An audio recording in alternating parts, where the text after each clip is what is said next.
Hello guys, welcome back to my channel.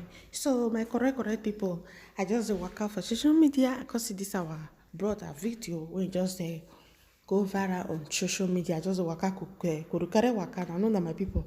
So this video when I see the guy call explain say he applied for a passport since last year, up till now the university give him the passport. Anyway, if I do a video, one video before, we shall not see that video. So now this of recent one I see. So since when the video go viral, embassy come see the video, they come send for am. He come when he go see them. So in this thing they expect to collect his passports. From then on, they tell us say his name dey blacklist. But correct people, I don't go talk too much. I won't leave una make una watch this video. Make una leave una comment. What una see? What una understand concerning this video? What did they do? They right embassy for Switzerland. What did they do? So whether it dey right? In short, my correct people, make una leave una comment according to what una watch. Thank you all for watching, and I appreciate all my fans. Love you all. Nigerians, see my luggage so that I'm supposed to carry come back today on March 13th, 2021. This is my luggage that I'm supposed to carry go back to Nigeria today. This is my ticket from Zurich to Istanbul, Istanbul to Lagos. This is my ticket. This is my ticket from Lagos to Asaba. But I go to the embassy because I tried to renew my passport since 9 December 2020. And I do the payment online, everything. Since then I was calling embassy. Embassy no dey pick my call. Then January 5th again, I write email to embassy, nobody reply me. I call embassy, nobody reply me, nobody call me back, nobody write me.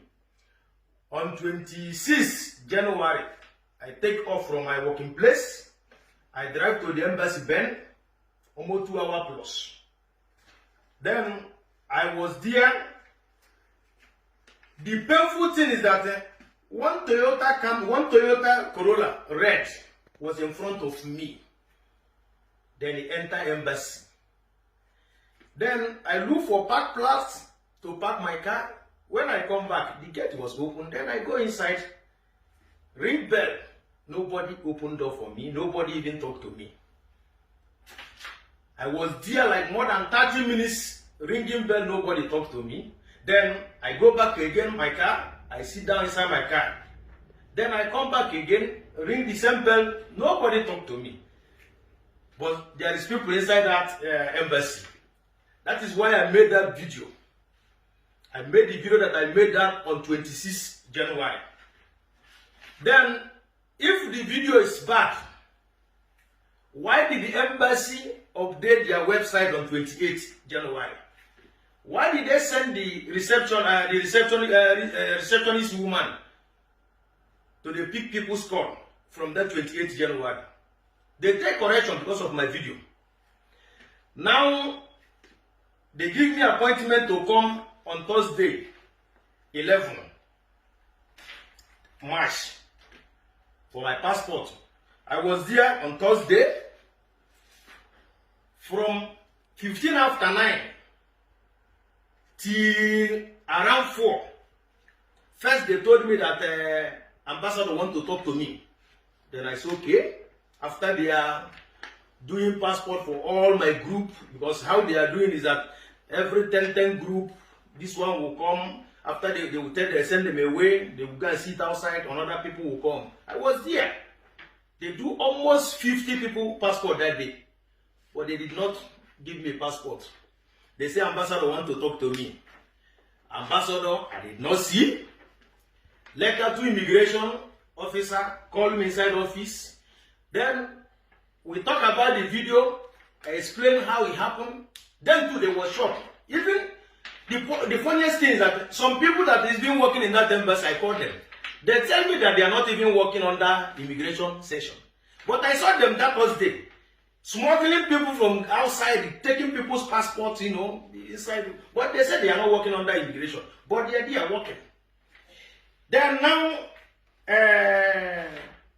They give me this receipt that immigration controller general said that they should issue me the passport on 22nd March. What is the problem? I don't know. First, they say that they blacklist my name. So, because I made a video that I complained against embassy, and the embassy took correction for that video. Now they are putting my name in a blacklist as a terrorist or as a what? Because of the ambassador.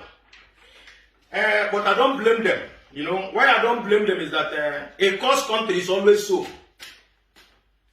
If a leaders can be behaving stupid, that means the country will continue behaving stupid. If ambassador have sense, he's supposed to come out and apologize to Nigerians. But it's not their fault, because all our Nigerian embassy in Europe, they have turned it into a business center. See what is happening in embassy. You will call for appointment. After if you book online, do the payment online, embassy will not give you appointment in time. But call their private line. If you call their private line, you don't even need to print out any paper again. You don't even need to fill anything. Just carry only your passport, go to the embassy. Put 200 francs or 300 francs. They will do the passport immediately without even wasting time. That is the country that we are proud of. That is the country that we are proud of.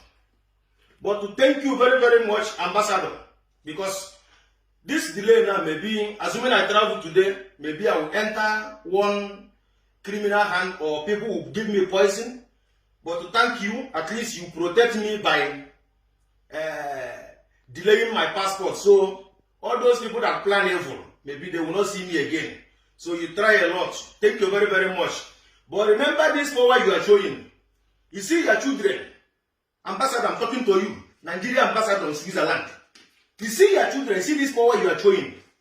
Your own children, they will struggle for this power. They will fight themselves for this power. They will use weapon against themselves because of this power.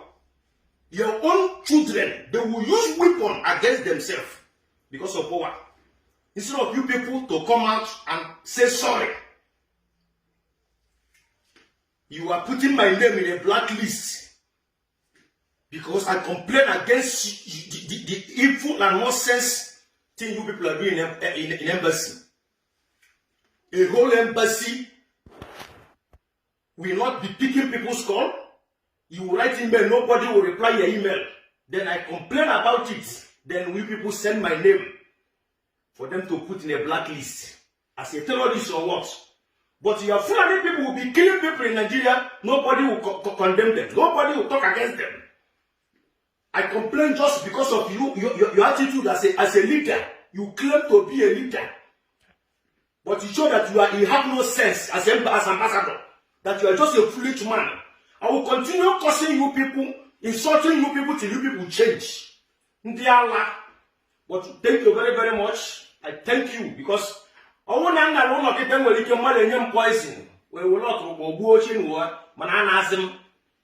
can stay here if I like. I have my children here, my family, I can stay here, no problem. I have nothing to lose. You know what? I have nothing to lose. I can be here till this nonsense regime finish. Because this regime is a regime of stupid people, foolish people. I don't know what you know. Ndiala.